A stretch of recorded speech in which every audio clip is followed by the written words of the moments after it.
العلم ولا اي حاجه. ده راجل امريكاني اكتر منه.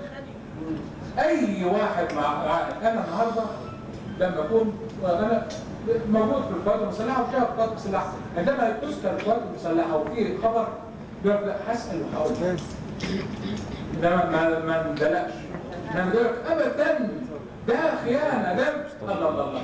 تكون انت راجل يعني مسؤول وفي مؤسسه الرئاسه، يقول لك انا هسافر مصر واتعرف ما هي الحقيقه وحاجه الشر. هذا الحاجه اللي انا يعني عايز حضراتكم تعرفوها، القوات المسلحه لديها اكبر مراكز بحوث في مصر وفي الشرق الاوسط. ده خدوه مني، ده طبعا احنا ما بنقولش هذا الكلام ولا نعلن عنه الكلام ده كله، انما اكبر مراكز بحوث علميه في مصر في القوات المسلحه.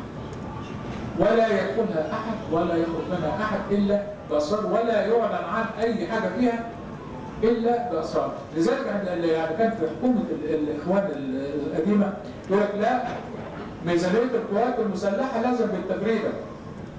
طيب انا اقول يعني الولايات المتحده الامريكيه لما بتقول الميزانيه بتاعتها، بتقول الميزانيه مثلا السنه دي يقول لك 720 مليار دولار،